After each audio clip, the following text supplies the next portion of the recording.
Good evening, ladies and gentlemen. Thank you for joining us for tonight's edition of HR Mentorship Learning Series. Tonight, we have a very special person, a big fish, like I would like to describe her, a VIP, a veteran in the very true sense of the word. Tonight, we have the privilege and pleasure of hosting Kausara Abdullah Karim, Arin, and she'll be speaking on the topic Normalizing Psychological Safety in the workplace. I would like to read our profile so that to get us to, make up our mind to even pay more attention as she will be teaching us tonight, sharing from our wealth of experience.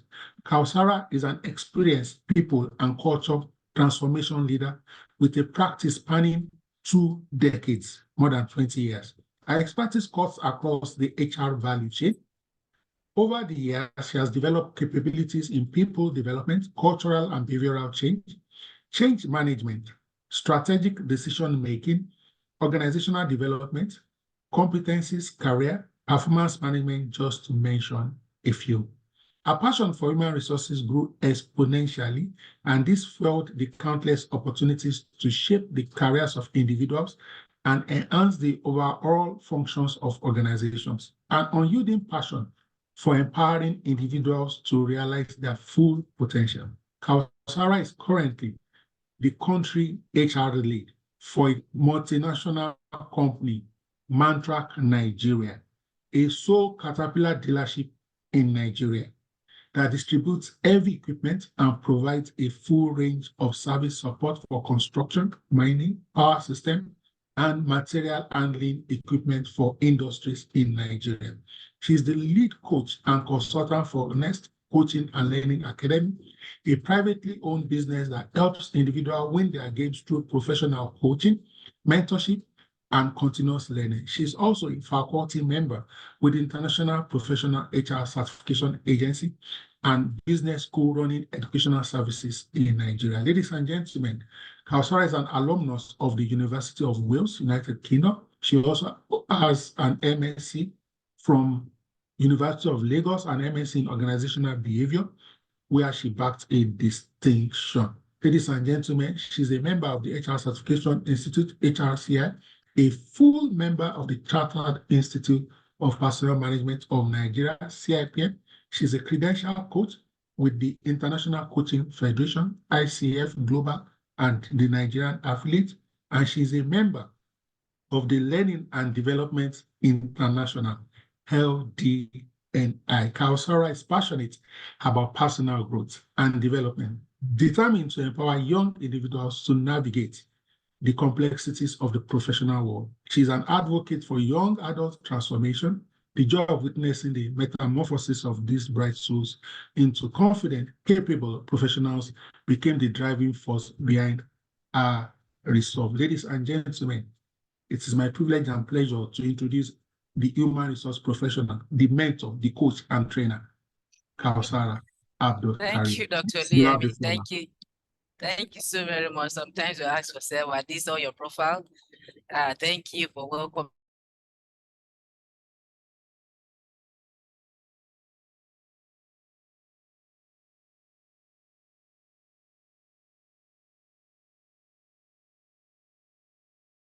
me. I feel so excited. Thank you, everyone on the call. Good evening. Good evening. I hope you are here. Please, like a doctor has said, if you have anybody that needs to participate in this, please ask them to join. I hope this session will impact each and every one of us. So thank you. Like you said, my name is Kausara Abdul Karim. I'm so passionate to say the meaning of my name because I love it and a part of my like a torchlight for me in life. Kausara is an Arabic name that means abundance, and Abdul Karim means generosity. So sometimes I tell people I'm generously abundant because of my name. So I'm an human resources professional, a mentor, and a trainer. And I'll be talking to you about normalizing psychological safety in the workplace. So let's move ahead. Yes, so Dr. Luyemi has said a lot about me, but I just put this together in case people really want to know who I am. And I look at how do I describe myself without having to read 3 pages or 4 pages. And I came with 12 attributes. And this came about. I said, okay, we have 12 disciples. Okay, let me do 12 attributes and see if I can ask, oh, is my video not started? Okay, so if I can ask, describe myself with all these 12 words. I'm an HR professional of 2 decades of experience. I'm a credential coach, like has been said by Dr. Luyemi. I'm a mentor, and I love mentoring young adults and middle-level managers. I'm also a coach myself. I'm a speaker, a trainer, and a facilitator. I'm a freelance entrepreneur. I love buying and selling, but my career is not allowing me. I really love it, but time is not permitting me. I'm an ambivert. I have a balanced tendency between an introversion and extroversion. So sometimes when you see me in my introverted mood, you don't say, is that the same Kausara? Please, I can play balance way, and that is not a mood swing. Actually, I've done a lot of personality tests that bring out that I'm an ambivert. Yes, so I'm a realist. If I'm not sure, I don't do it. If I'm not sure, I don't promise. And I'm self-motivated. I'm not driven by anything outside of my environment. I'm driven by myself. And that's I love about myself so very much. I'm a wife and I'm a mother of 3. My meal, I love seafood, seafood, seafood, seafood. I'm an early riser and a late sleeper. I love the number 5. I love the number. Yes, and I also love the letter K. Time may not permit us. I've done some adjective coaching here tonight to see. Let's talk about what is that letter that speaks so much about you. K speak a lot about me, maybe because it's the first letter of my name. And also, I'm very keen when it comes to things around me. I'm so keen. And maybe that's why I'm also a coach, because I ask questions a lot. I'm also a kind person. I don't like to use the word nice. I'm kind, and I can be kinesthetic. I love touching, and if you find yourself towards me, I can hug. I will hug and hug and hug. Yeah, so I love that. I love acknowledging people. I love being around people. And the 12th one is the 5 values that really describe my everyday life. Credibility is very, very key.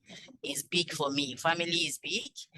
Respect, empathy, and results. That is Kausara. And let's jump in. And I hope we are going to jump on this also.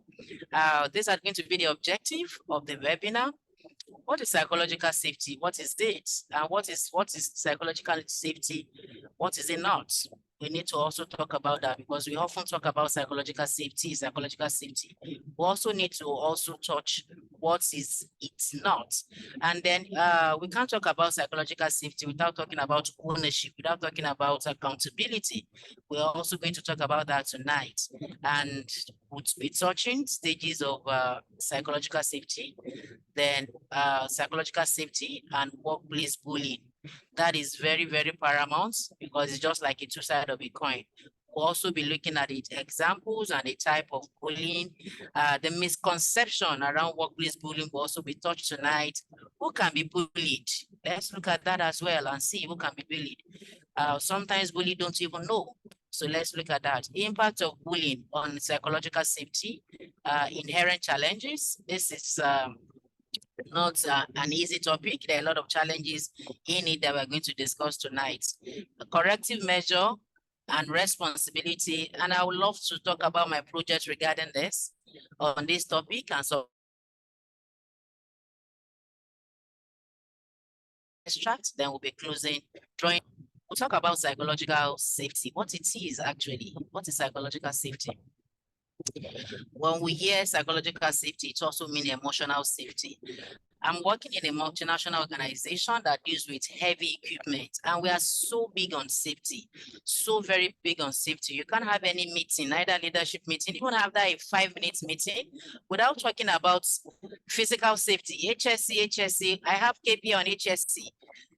KPI that I need to meet on HSC is not about your HR. Everybody has KPI on HSC, and I thought about it. We are talking about physical safety. What about emotional safety, which is going to even drive the physical safety?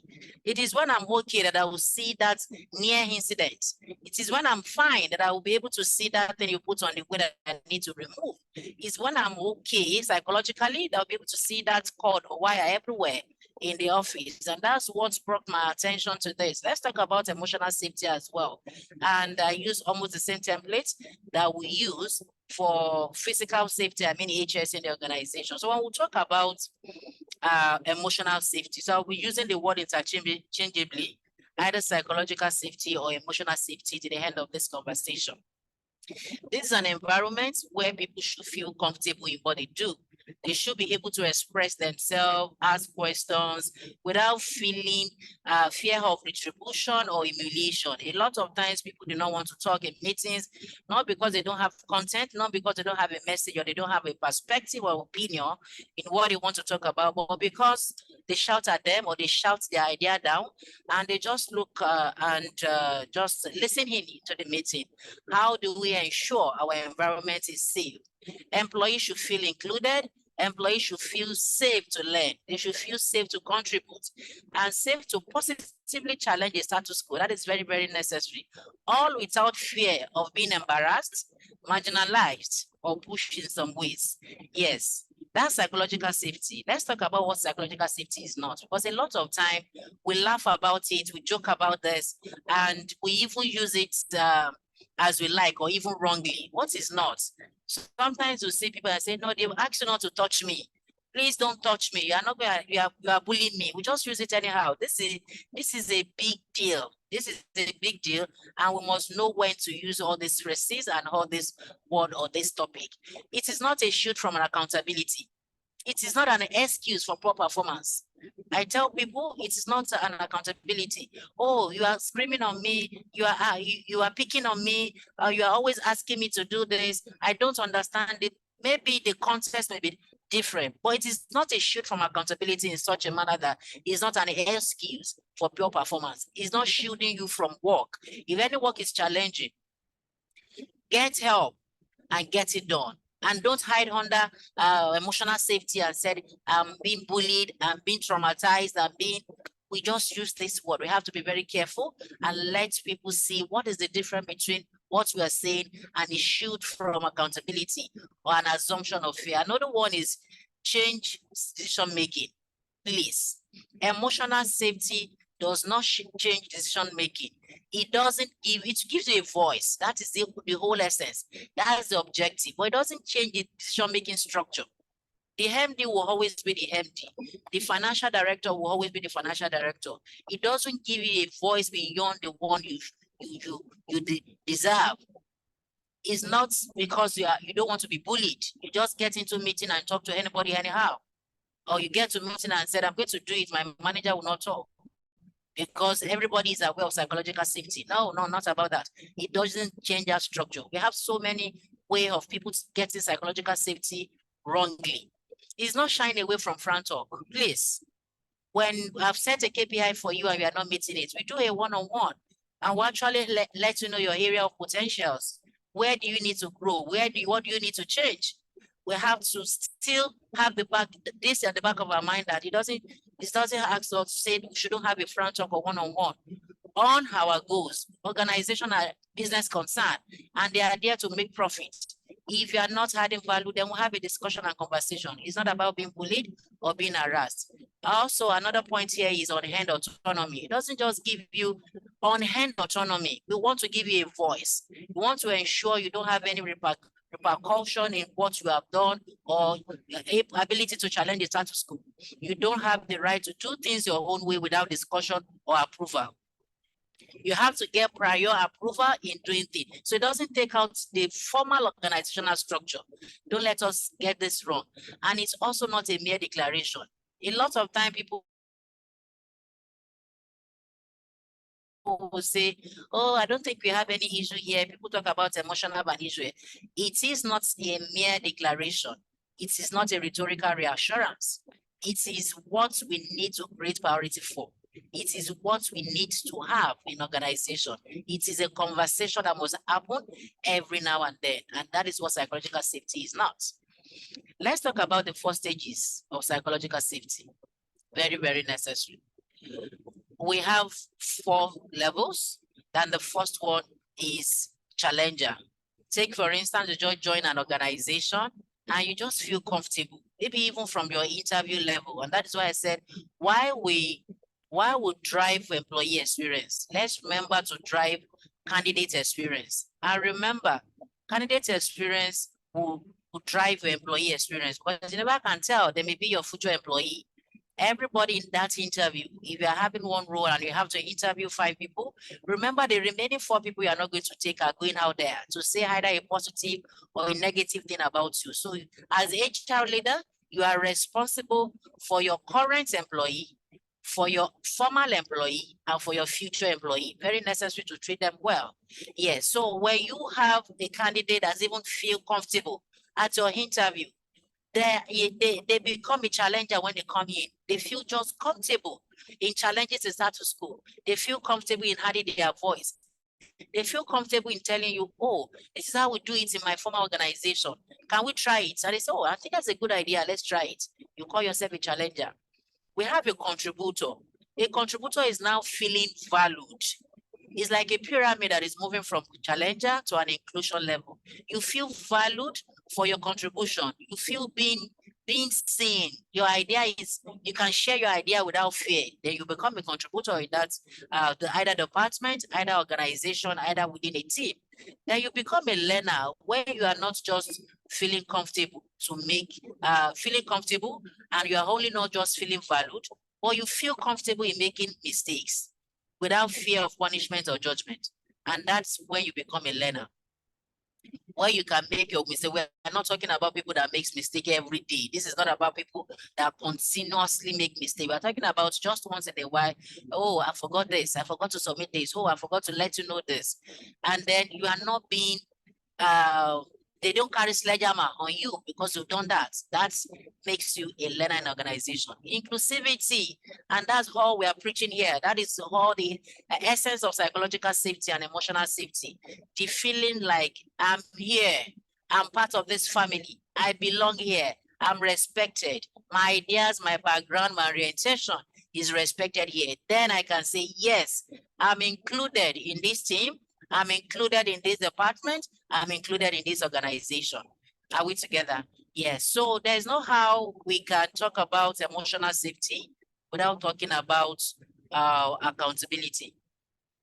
And before we move ahead to explain this grid, accountability is the degree to which people are expected to adhere to performance standard and pursuing challenging goals.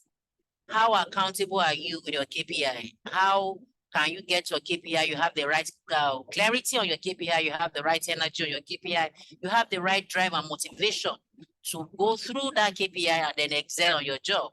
How do we now describe that with emotional intelligence? It has a lot to do with emotional intelligence. Oh, I'm sorry. Sultan, can you help me with the inverter? Emotional intelligence. So we have psychological safety and then performance standard. We have the comfort zone. Let's start with that. Let's start with the apathy zone, where you have a very low psychological safety and very low performance standard. In this organization, people don't even have clarity about their job. They don't even have clarity. And also, the organization is not safe. We are afraid. People just show up at work for their salary. I just want to earn my salary and then I move. I don't want to get bothered. I don't want to be in anybody's net. I don't want to make any mistake. We are all afraid. We're in an apathy zone. And when we move from that, from a very low emotional safety zone in an organization and move to a very high performance standard, people know what they are doing. They know what they are doing, but it's like a dog eat dog environment. The psychological safety in that environment, you can't even make mistake. Your head will go for it. People knows what they are doing. They have clarity around their what's it called, their KPI, but they are just reluctant to offer any idea. They're in their meeting, you'll be hearing them seconding, I'm corroborating, I'm alluding. They can't even bring their own ideas because they don't know what they will say. They say, don't say that again. What do you mean? Can you explain that? Can you come again? And you say, well, what have I said now? That is anxiety zone. Well, we'll move to a comfort zone. We have performance, psychological safety is high, meaning we are like family. We have ownership. We love ourselves. We attend our personal events. We relate well in the organization. But what is happening to KPI?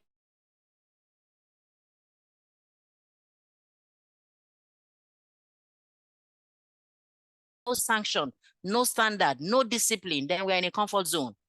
In this type of organization, we are sitting on a landmine.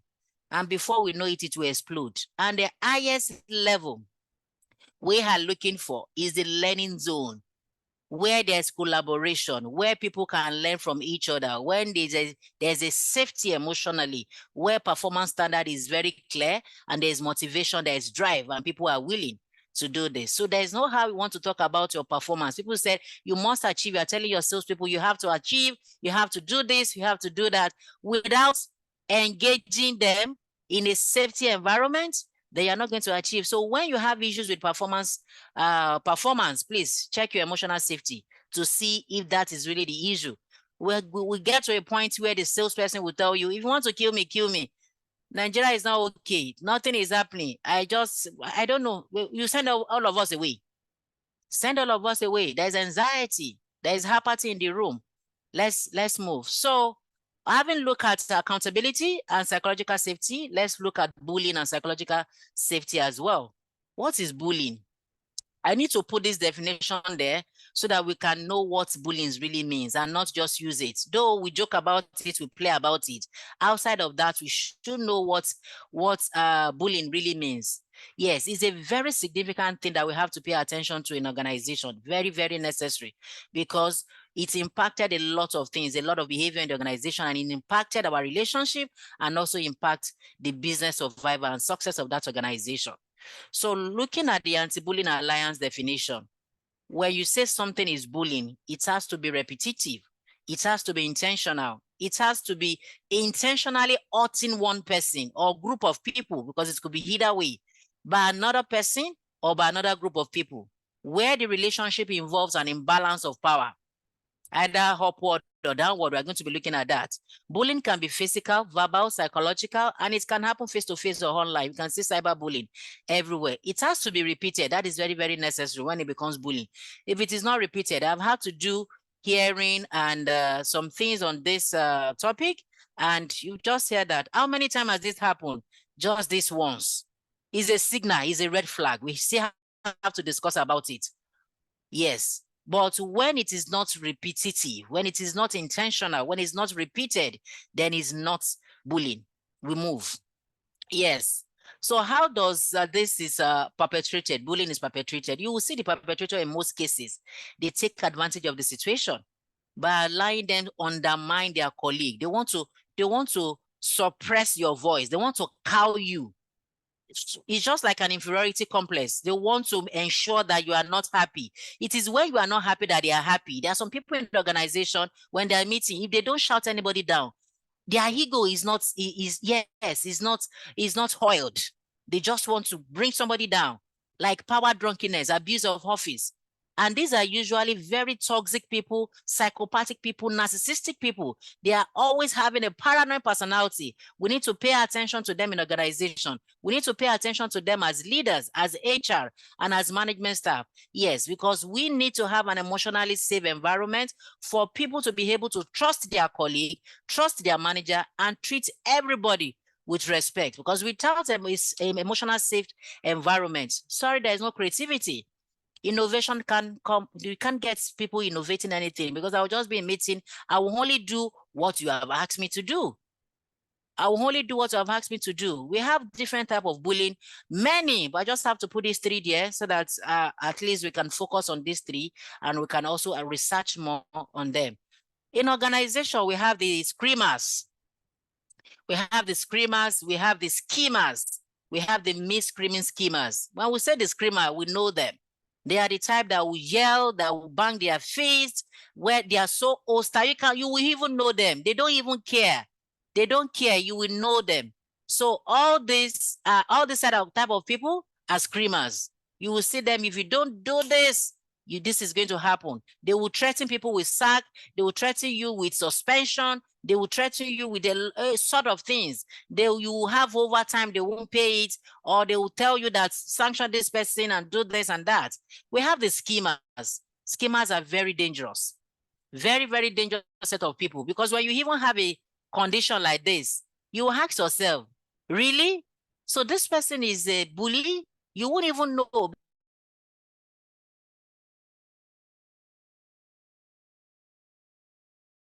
Because they're very quiet, but very bullying. You don't know them. Gaslighting. They will talk to you using their mail, that you read that mail that you want to go and commit suicide.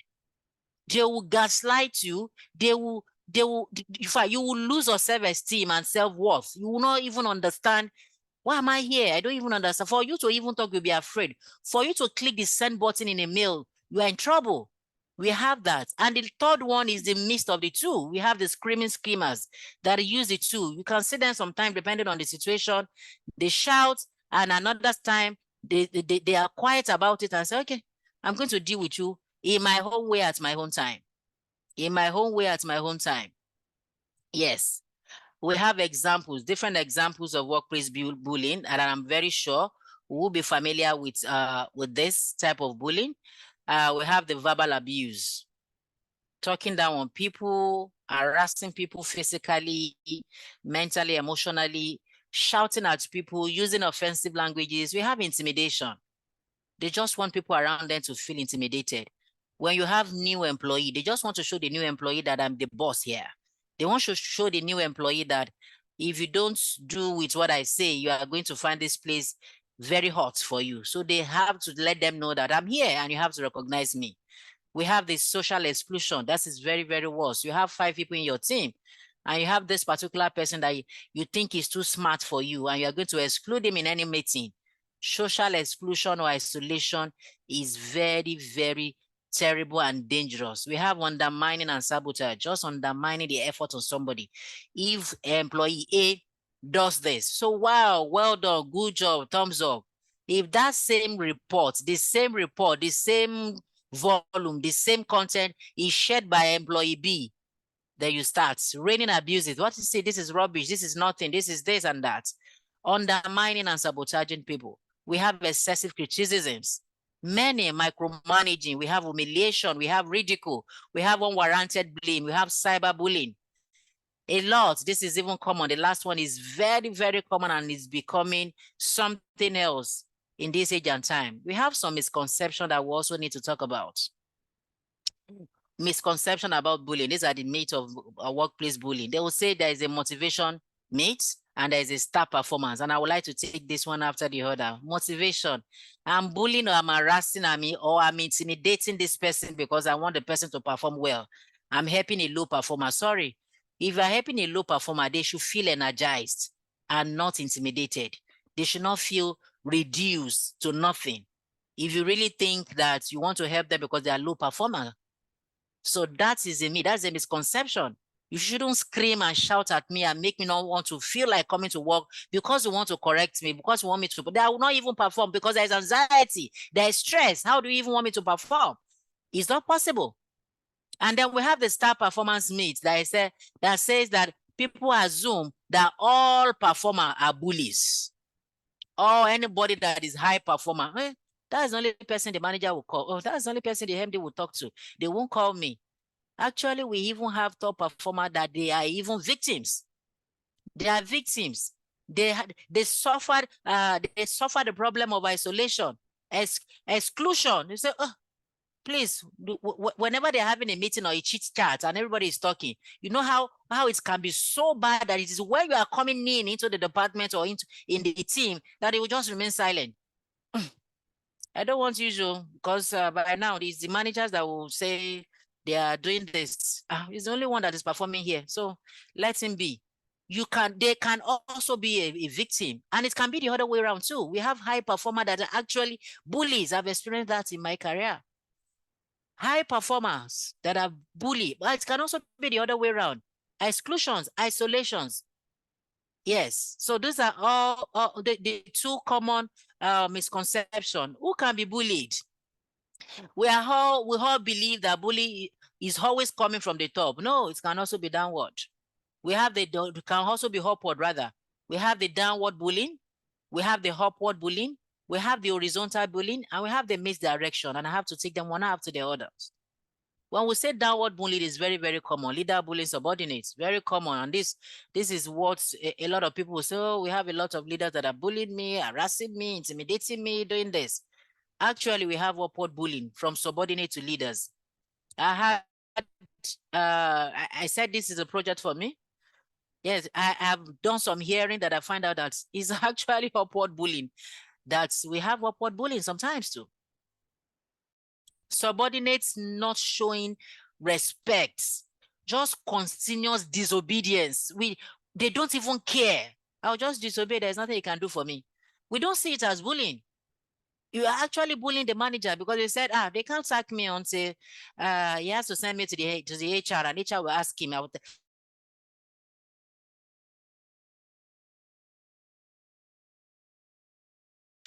And HR will ask me questions that I've not done anything. Give a deadline and they will decide. They have all the resources and tools and time, and they will decide, this is when I want to do it. I'm sorry, sir. I'm sorry, sir. I will submit it very soon. That very soon, you will send a reminder. You will send a reminder. Or spreading rumors. That's actually bullying. That's actually harassment. Every department your manager goes to, they will say, one of your staff, your staff are really complaining. What is happening there? What is happening? They are saying this about you. They are saying this about you. That is even if the manager has the opportunity to hear those grapevines.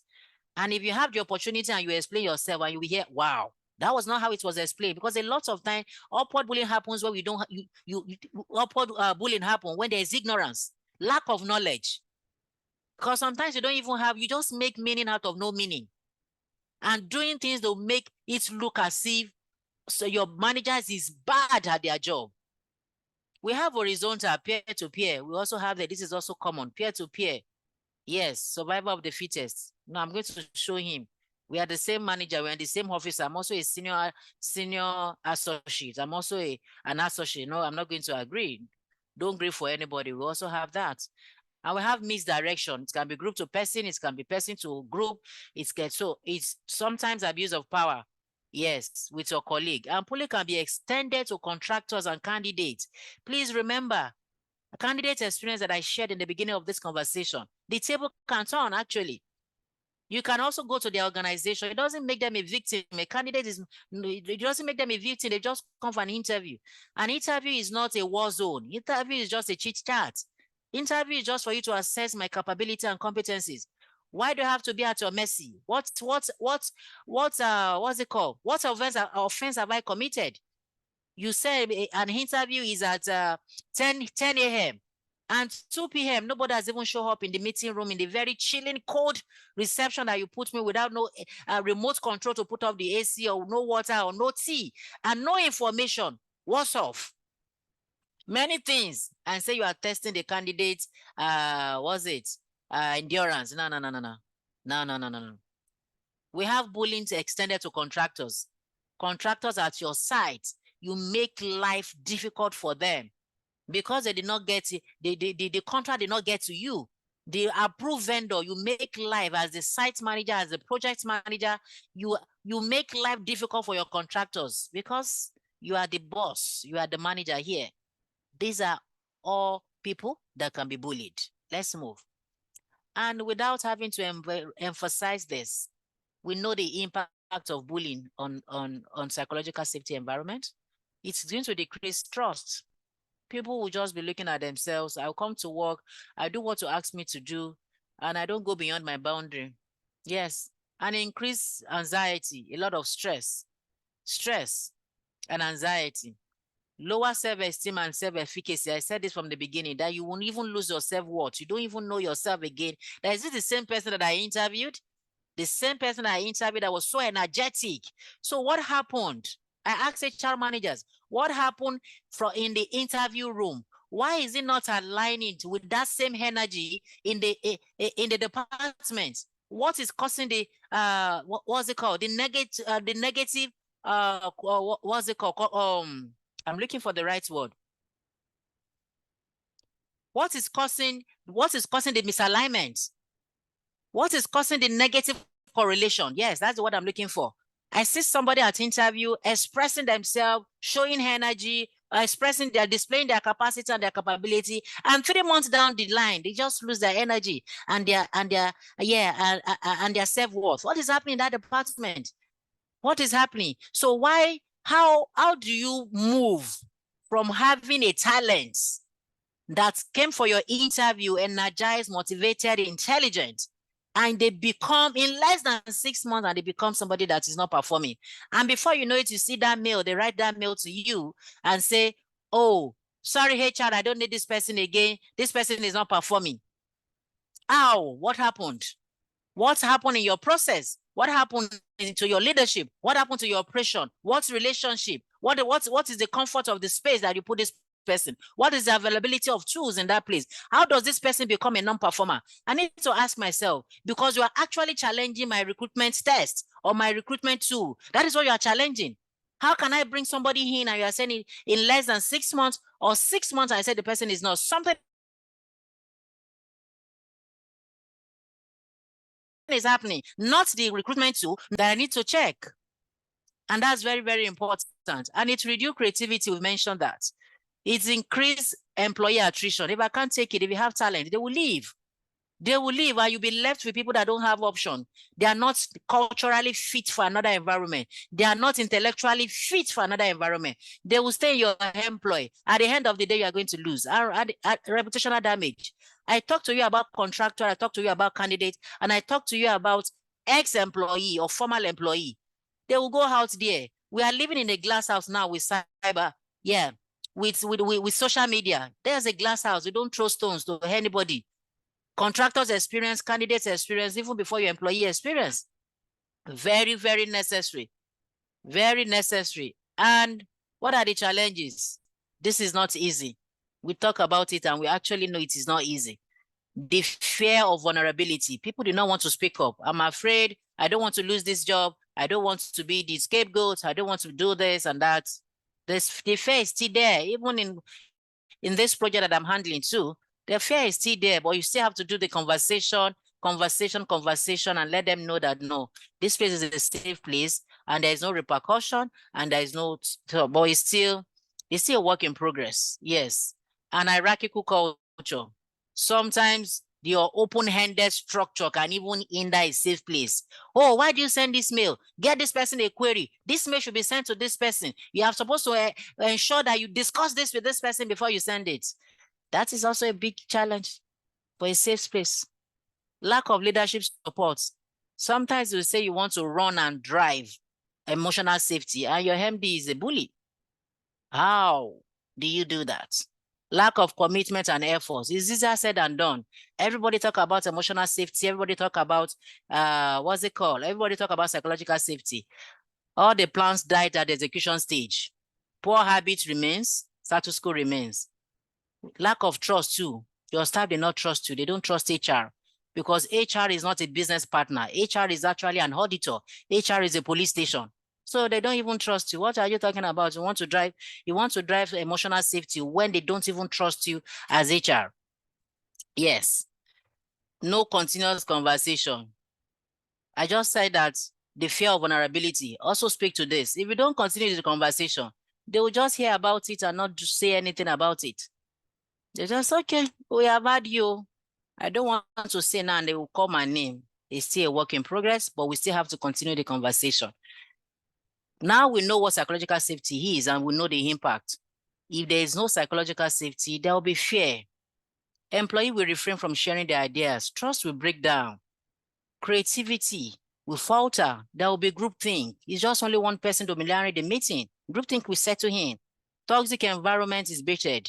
There's going to be decreased level of teams and many more things that can happen. And you know what will happen if you have psychological safe environment. There will be employee engagement, greater collaboration, inclusive culture, yes, improved creativity, better employee well-being, and many other things that can happen for the benefit of the organization.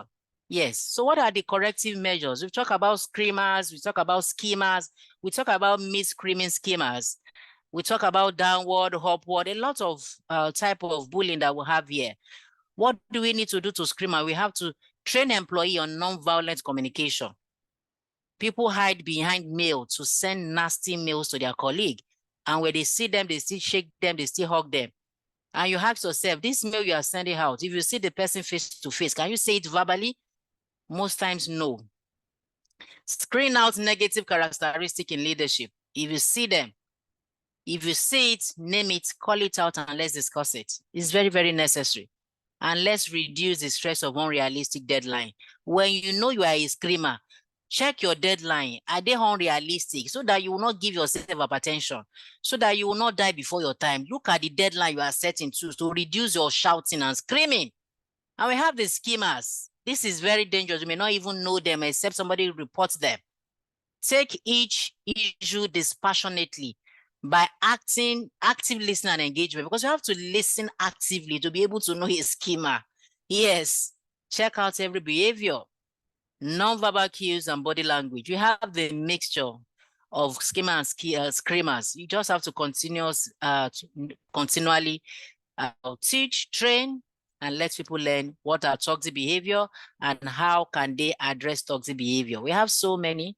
We have downward bullying, leaders to subordinates, bullying, HR and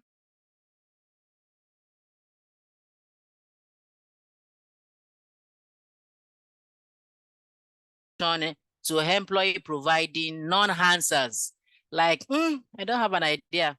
I'm seconding, I'm corroborating. Okay, I'm fine with that idea.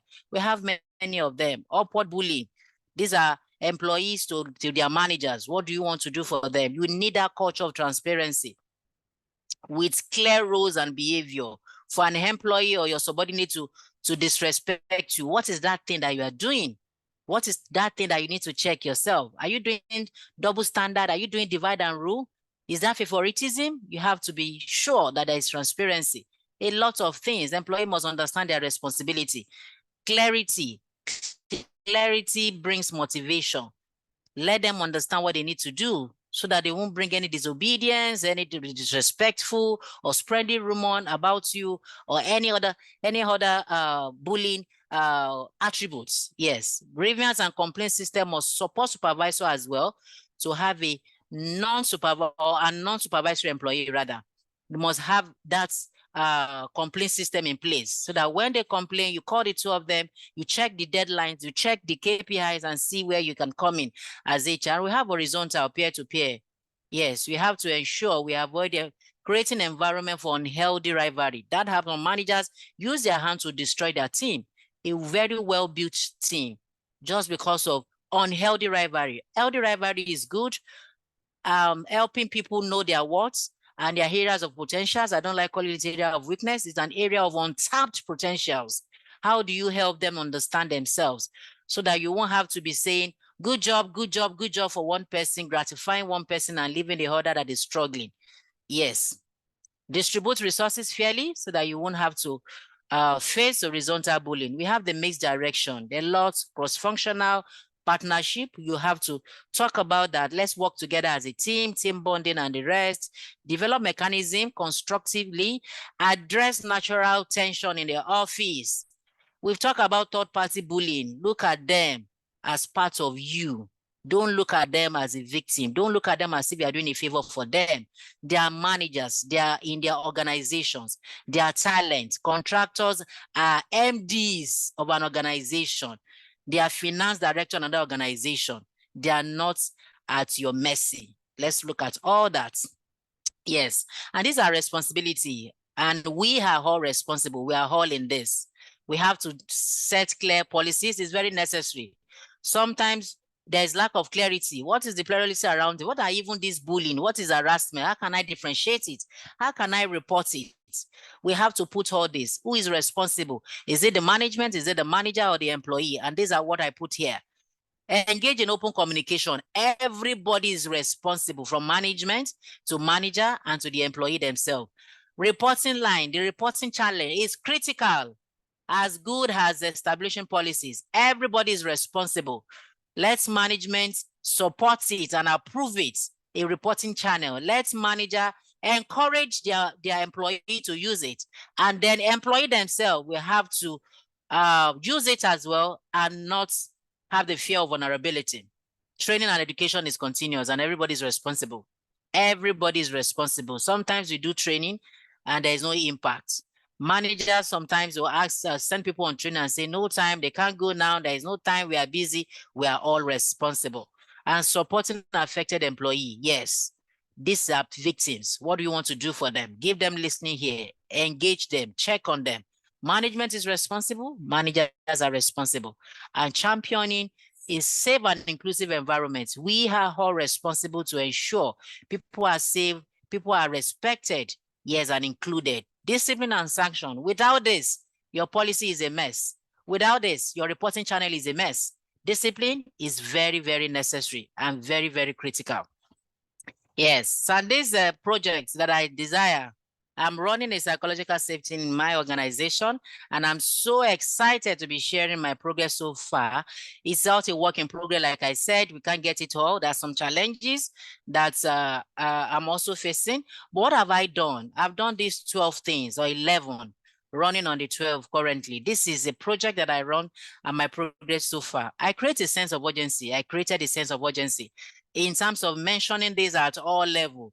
When you see me speak or engage you or relate with you, if I use like 10 words, 3 or 4 out of it is emotional safety. Yes, madam, emotional safety. And at management meeting, which is a topic, is an agenda. I told my strategy team, is an agenda, we have to discuss it. Because you need to create that sense of urgency among management and among employees.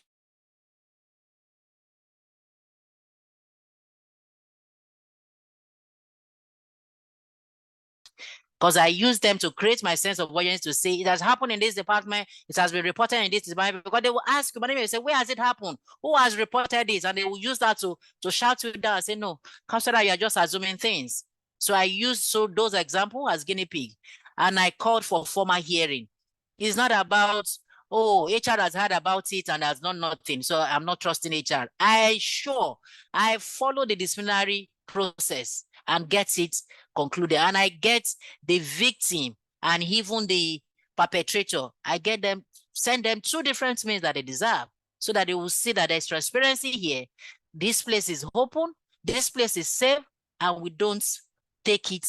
You say it's a zero tolerance for us in Mantrack, Nigeria. We had the 15 that I did here is to put all these things together and develop a material. And this is a part of the material that we use at different times to explain to an employee so that they can be conscious, so that they can be intentional, so that they can be aware about this. And then we supported the victim of harassment, supporting in terms of checking, supporting in terms of counseling, supporting in terms of coaching them, supporting in terms of just checking generally.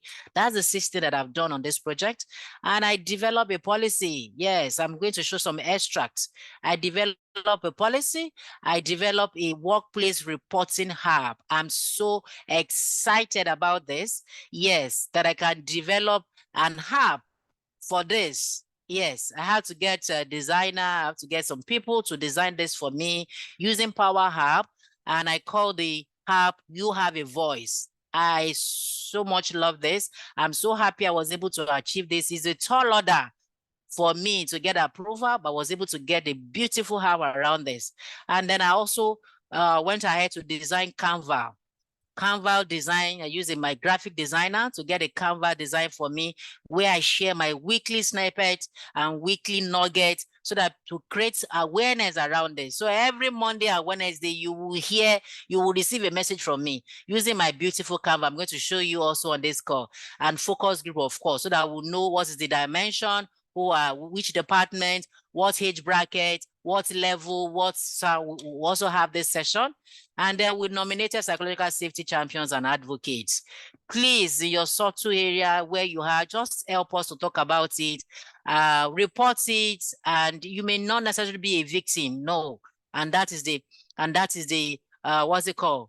That is the message. You don't have to be the victim. If you see it, just like you will report the near misses, the HSC observations, please report this too. This is happening and we have to talk about it. And we are looking at compensation to also encourage more observations and more reporting. This is in progress. I haven't finished. So these are what I've done so far. And these are my project extracts. I'm so excited about it.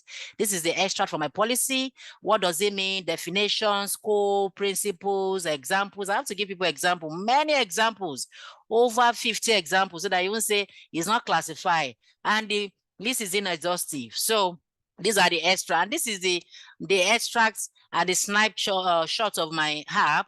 You have a voice. That is the app. You have a voice. You just say, let's start. The moment you click, let's start, you just see what is your complaint. You use this form to report any workplace misconduct. And I give an example. And then you click next and you share with me what are the issues. Where, because we have different territory, Mantrack has presence in over 14 countries. So, and this is unprecedented. I'm so happy that I'm the one championing this, because I have to send this to the group and they asked me, oh, how does it look like? I gave all the design, all the feed and what I really want. And they send this to all other territory that if they want to also adopt this with what they currently have. I'm so passionate about this. So what's your branch, your department, the dates and everything, the reporting type, the type of complaint, what's perpetrator's name, summary of complaint and everything. Just this one form is just a page and then you submit. When you submit, I receive it. It's not going to one IT department or going to a lot of people. I receive it and then I give you a call and we discuss further. And this is a what's it called? Sample of my Canva. Very beautiful. I use my products while what's it called? While I'm driving emotional safety.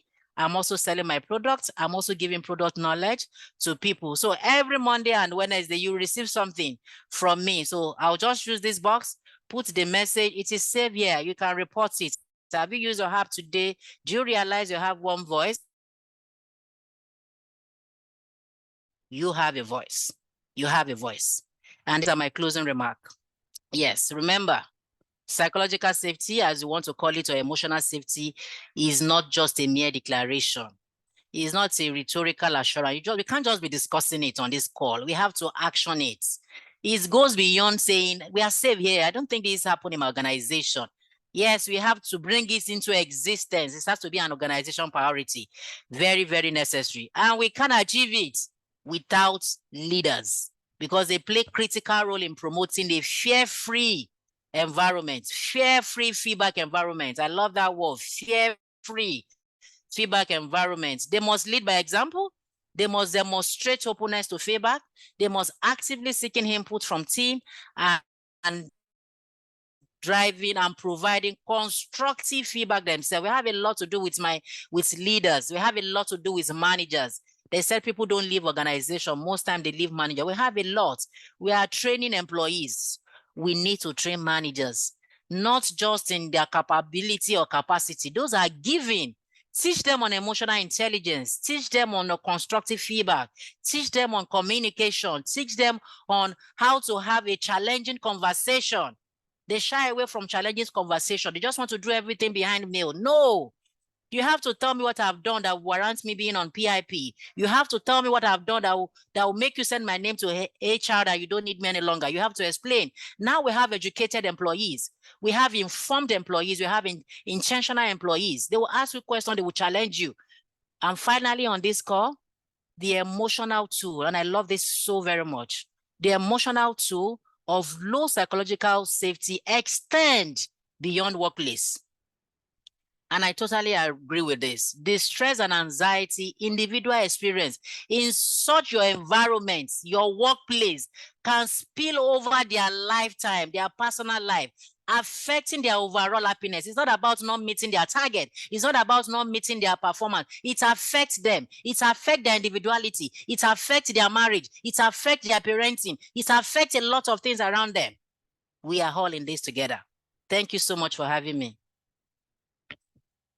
Wow, wow, wow, wow, wow, wow.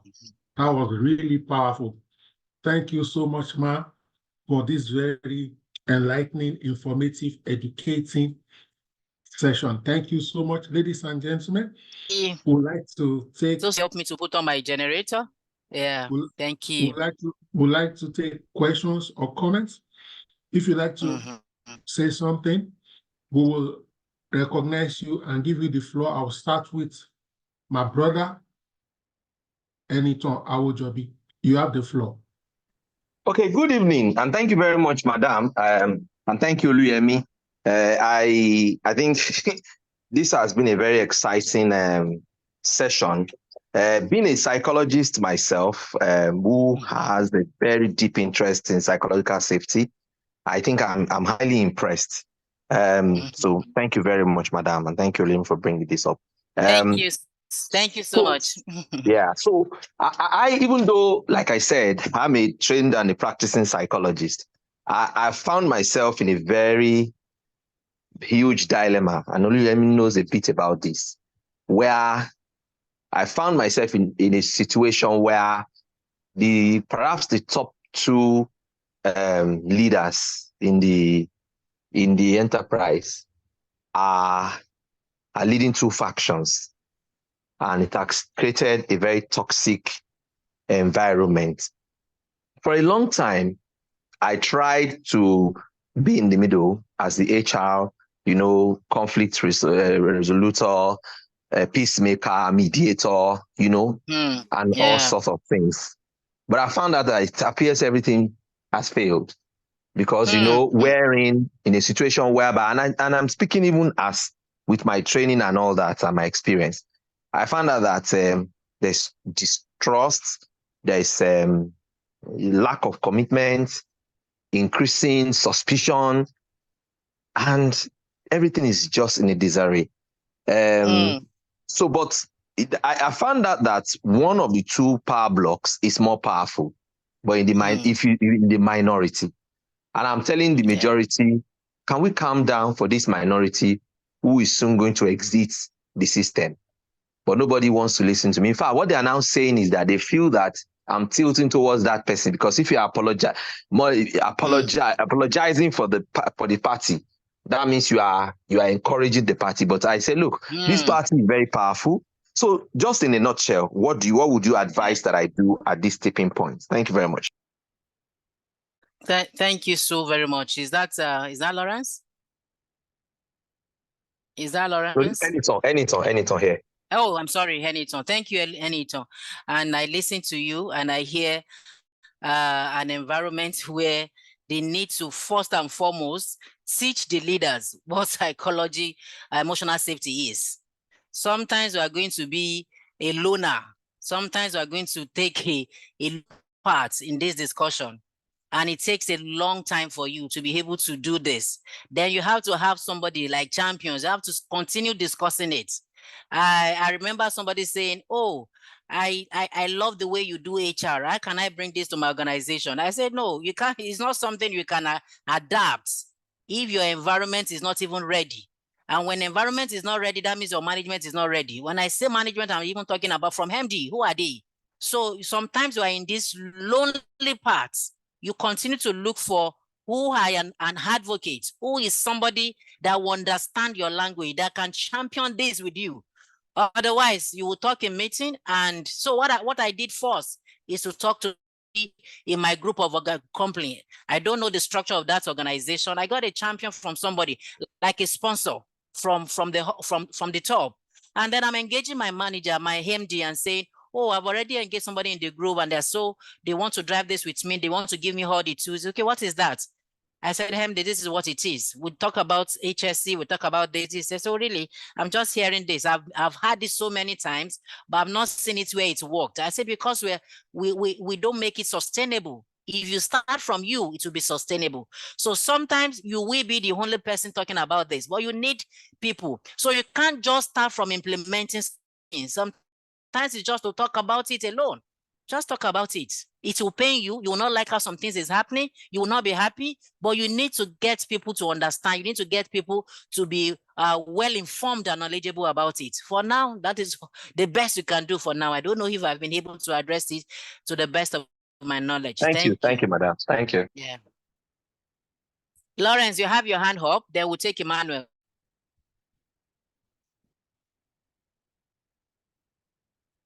Lawrence, you have the floor. If you are not available, then Emmanuel, you can go ahead. Hello? Okay, Lawrence is here. Okay, yeah. Good evening, everyone. Oli and me, good evening too. I find this session very, very, very interesting. In fact, once I joined, I didn't join quite early, but I was very happy I did. And it just felt like, wow, this shouldn't end, because this is a conversation that, you know, we all need.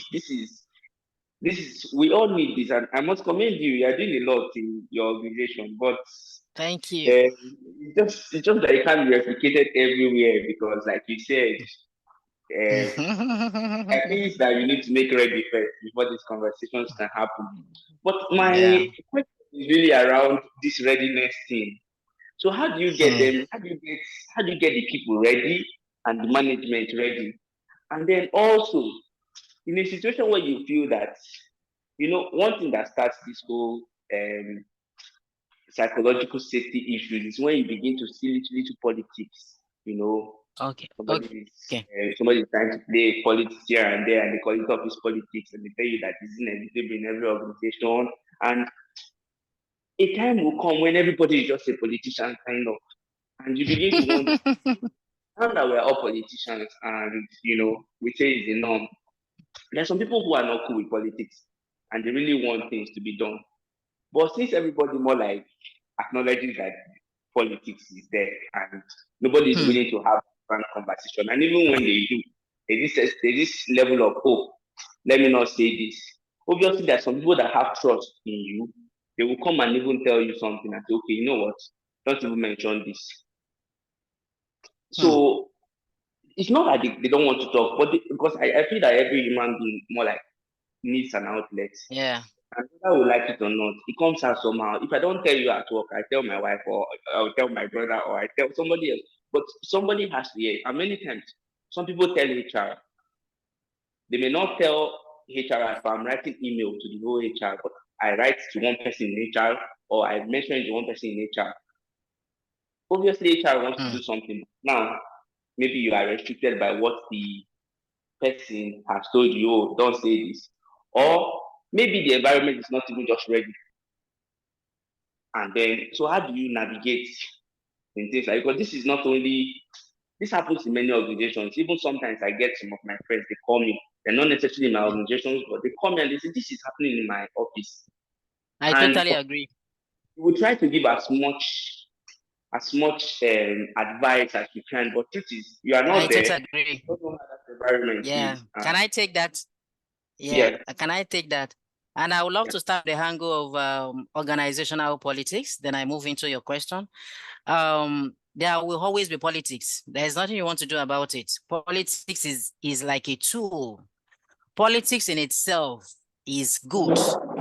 Yeah, so anytime I even call politics, I call it organizational intelligence. That is what I call politics, because politics just understanding the available resources in an organization, understanding the stakeholder that is manning, that is driving those resources.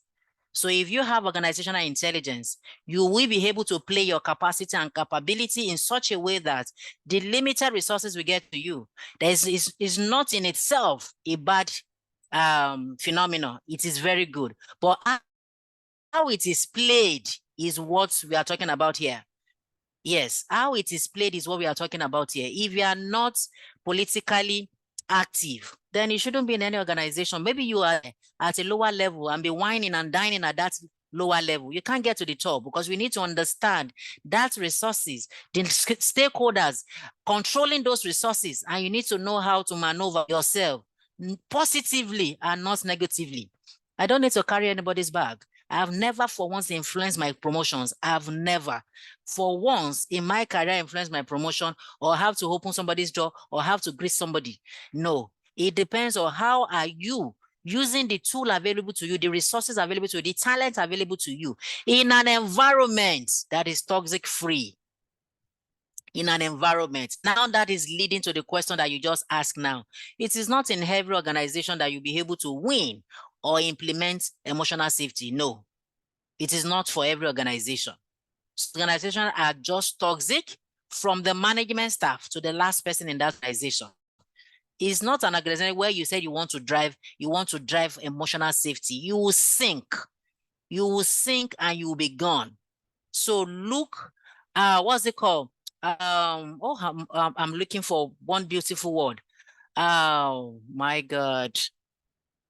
Choose your battle. That's what I'm looking for. You have to choose your battle in your organization.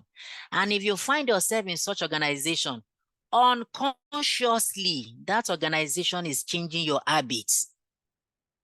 People don't know that when they stay in a toxic organization and they move for that organization eventually, you culturally unfit for another organization without even you realizing it. You lose yourself in that organization without you realizing it. I go to my organization, I say, oh, madam, this one is allowed. I say, no, this is a culture I don't want to unlearn.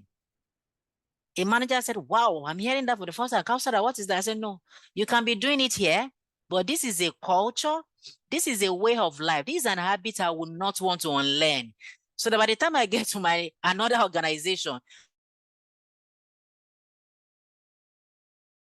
I won't have to be struggling and somebody sending me. There are some organizations that you have to run. Try your best, start your conversation, engage it in meetings, call external facilitators. Sometimes they won't want to hear it from your mouth.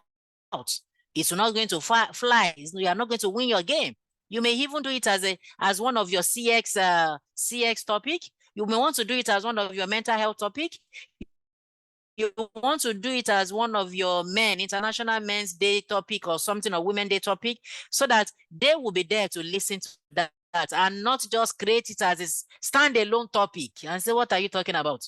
But when we are able to infuse it indirectly into some of that is even politics on its own, which is positive, which is good for yourself and good for your career. I don't know if I've been able to answer that as well. Thank you. Yeah, thank you very much. It was well answered. The positive aspect. Very, very good. Thank you very much. You're welcome. We have Emmanuel and Izini. Good evening, Ma. Good evening, everyone. Emmanuel first. Lawrence, you can put your hands down so that we know. Emmanuel is speaking already. Good evening. Good evening, Ma. Okay. Yeah, I want to thank Good you. evening. I want to thank you for this wonderful session. It's really enlightening. Thank you. Thank you. Yes, ma'am. So I recently stumbled on psychological safety. I was reading a book and I would like to share. Maybe someone wants to read and get more information on it. There's a book I've been reading. Wow. The name of the book is The Fearless Organization. Okay. By Amy C. Edmondson. Yeah, you can type it in the chat room for others to see. Yeah. All right. So that was what I was in a share. summit yesterday. Interestingly, I was in a coaching summit yesterday and they mentioned the Fearless Organization. Interestingly, thank you for bringing that up again. You can put it in the chat room so that people can gain. Okay, I'm not seeing any hand up now. Isn't it good? Isn't it? I think Ezine say something. Yeah. Okay. Ezine, please don't change your mind, please. Good evening. Good evening. Good evening, madam. I joined late, but great learnings. I mean, the little that I heard, I'm blown away. I'm particularly interested in psychological safety, and I believe it's a hot topic, especially in Nigerian work environment. I heard when you talked about, some organizations that you shouldn't even attempt it in, because there's a lot of talk about toxic organizations. And also, thank you so much for this. I'm going to go back and listen to your recording. However, I have a question. Please go ahead. The talk about the app really drew my attention. So what I don't know if I missed it. Have you already implemented the app?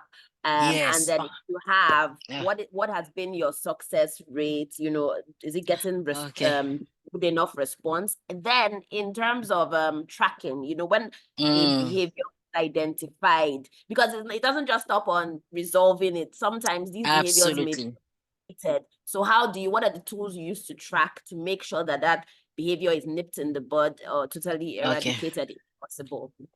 That's a very beautiful question. So beautiful. Thank you so much, Izini. Yes, like I said, this is a project. It's a very new project and is a work in progress. Actually, we implemented the app because it's a very new app. Before then, it's just a mail. When you want to report, it's either you come verbally, you come to HR, or you tell somebody and somebody tells somebody and that person tells HR, or you send a mail. That's how we've been doing it. But the app is just, is it 2 months old now? The app is 2 months old. Even with the app being 2 months old, people are still coming. When you have a leave form and when you have a leave application or software and you do sensitization, you did roadshow and everything. And after just 2 days, you are seeing people submitting leave form on your table and you're like, what is wrong? Why bringing leave when you have an app? We explained to you and you said you are okay. So we still have that. That is not how you will not have that. So the app is like 2 months old or going to 3 months now. And when people come, I will allow them, say what you want to say. Do you want to put this in the app? Let me share you a sample because we also even do a dry run to see what do you get when you put your comments and who gets it. You show the back end, they say the back end, just to bring up transparency and see that this is actually something that you can use. And we'll also make it just one form. So for now, I have very few number of people that have used because they are still saying, let me come and use my mouth to say it, madam. I want to say it. I don't want and you remember they said something about vulnerability. People are still saying, I don't want it documented somewhere. I just want to come and say it about it. So it's still a work in progress. I'm very sure by December, I will be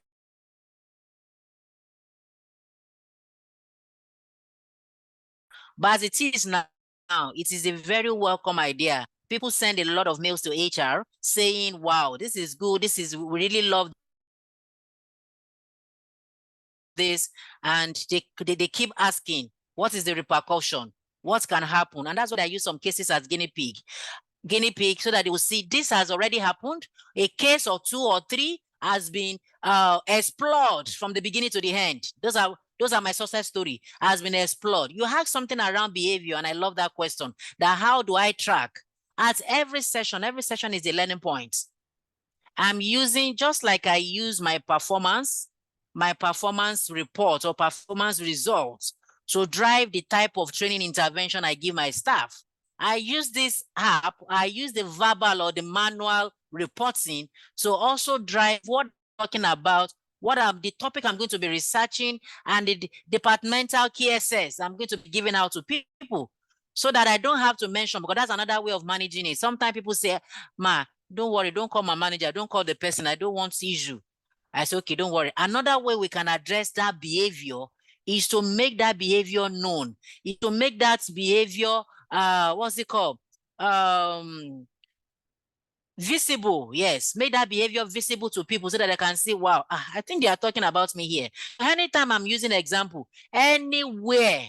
That's why I said we are leaders at every level in our career, and let's make use of that thing. If you have a message, say the message all through. You will get to that person that I need to get to.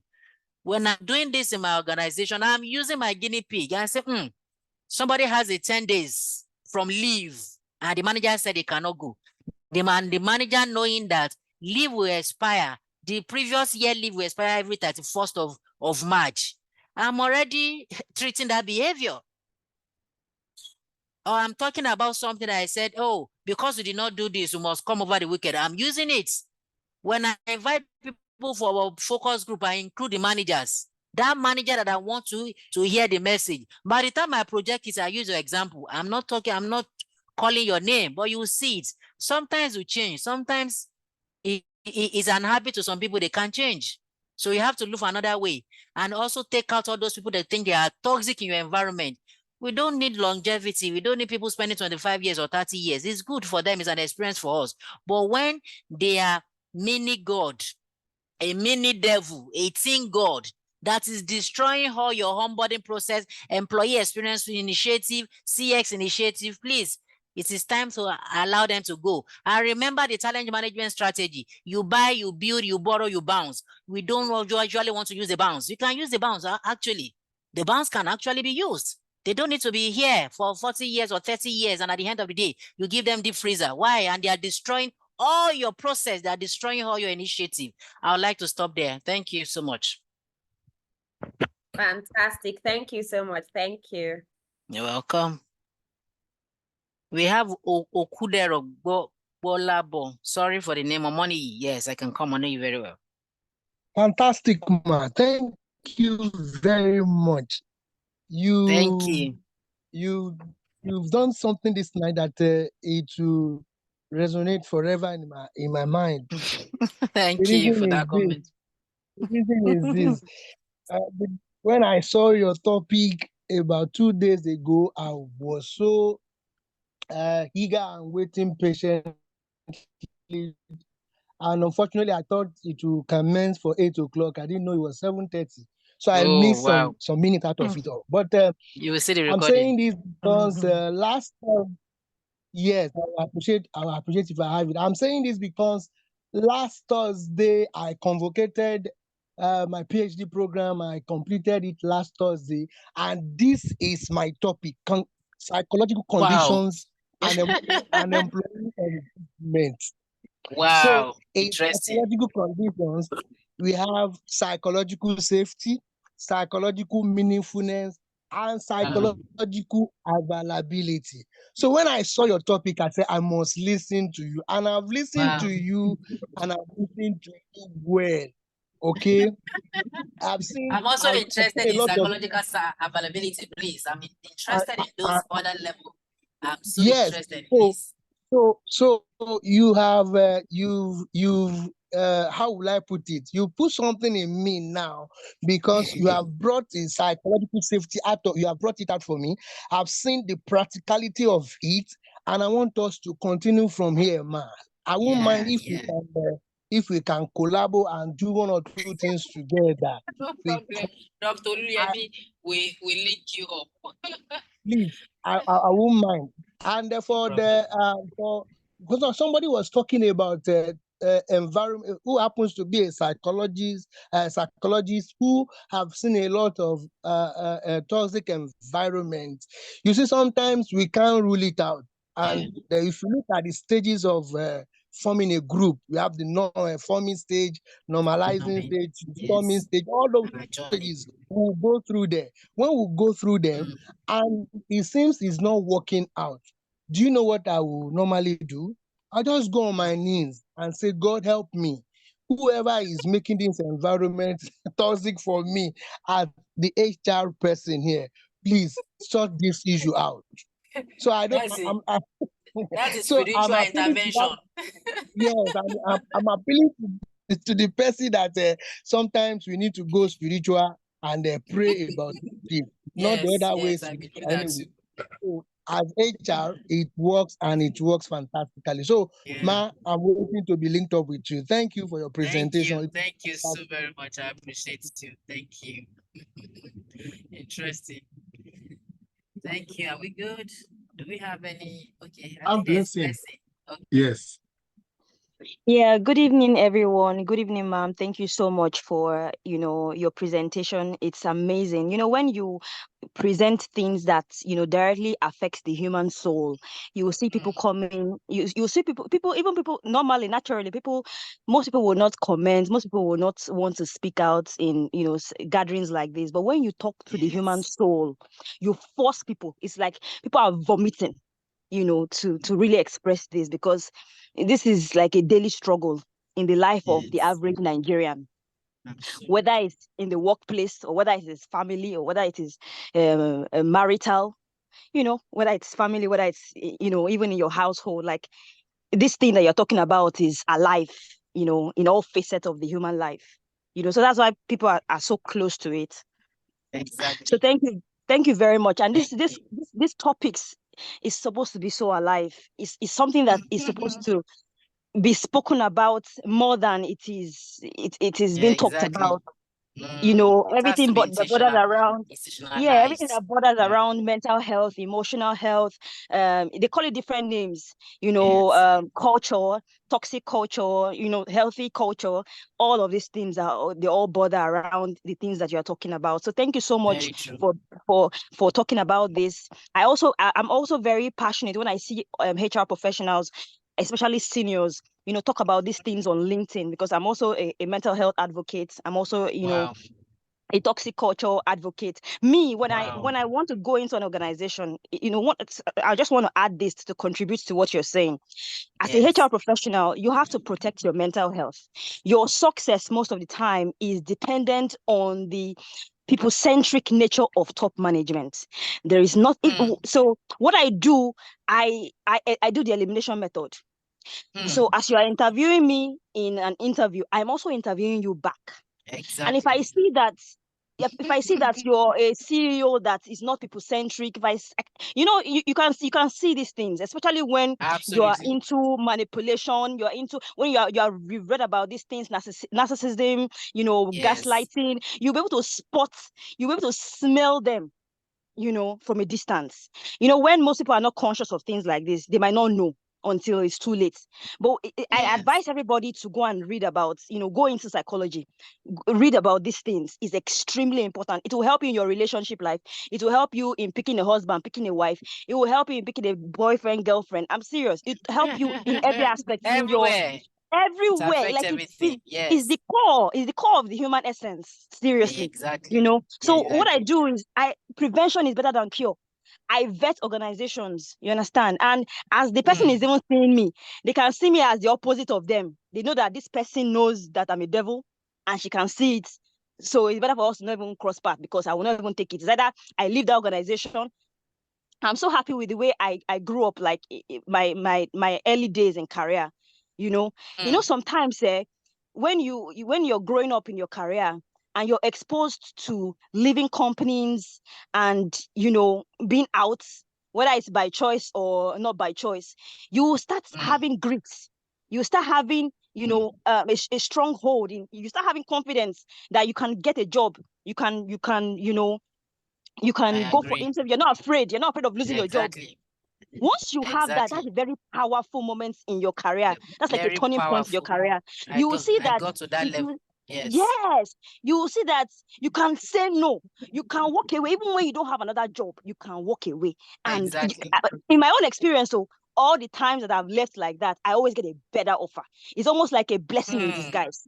I'm always but you will not know, and that's why they say they define faith in the way they define it in the Bible.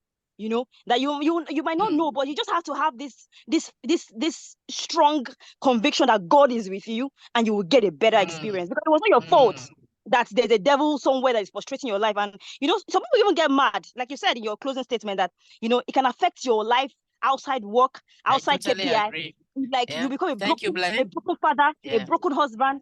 It's crazy. So what do I vet? I vet the organization. I interview you back. If I see that you are doing well, I consider your organization and I work with it. And it has worked with me. I'm always enjoying myself in every organization because I do this. Very beautiful. I discard some, I accept some. Thank you. That's a powerful one. Thank you so much, Blessing. You are a blessing, just like your name. That is very, very Thank you, powerful. Yes, if you speak the truth and you champion a good thing, it will work for you one way or the other. They may ask you to leave that organization. There's going to be like a blessing in disguise because you are not meant for that place. Sometimes I tell people, I'm not doing all this because I need a promotion or I need a visibility, I need an elevation. I'm doing it for my next journey. I'm doing it for my next project. I'm doing it for my next opportunity. So let's just champion something that is good.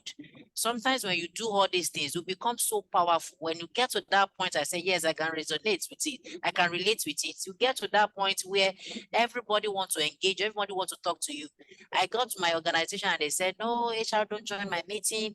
They do their meeting alone and the rest. And I told my team and tell them in the next 2 months or 3 months, they'll be looking for me. It was less than that. It's not about pride because there is a value. There is a value. I didn't do anything. I didn't go to you to go and plead or to go and beg and said, I want to be in your meeting. I just used the power of data. I used the power of data. I did a data analysis class and I told them how you can use data to get to the top of your career.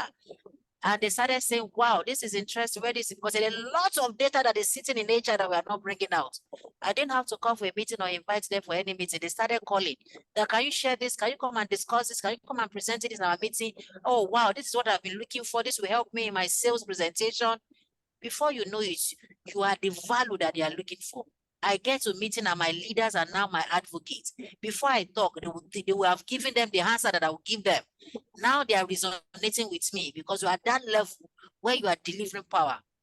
Thank you. It's already going into night. Don't let me go beyond what Dr. Uyemi's time has given me. Thank you so very much. I really appreciate this conversation. It's a win-win for me. Yes, the relationship is symbiotic because I've learned so much from people on this call. I'm so glad that I have very talented people on the call too. Thank you so much for having me. I really appreciate. Thank you so much, madam, for this very powerful, awesome presentation. Thank you to everyone who joined this call tonight. Thank you to everyone who listened attentively and those who asked 1 or 2 questions and also shared their thoughts and tried to broaden our perspective with respect to this very powerful, engaging topic. It has been fun all the way. Thank you so much, ladies and gentlemen. We'll call it a wrap right away. I'll just allow us to say thank you to our facilitator. We've enabled everyone to unmute. You can unmute and say thank you. Let's show us some psychological love. Man. Thank you. Thank you so much, man. Thank you. Thank you, ma'am. Thank you. Thank you so much, ma'am. Thank you. Thank you, madam. Thank you very much. Thank you. We need the slide. Thank and you the so much for such an amazing session. Really appreciate it. Thank you, ma'am. Please, we need the right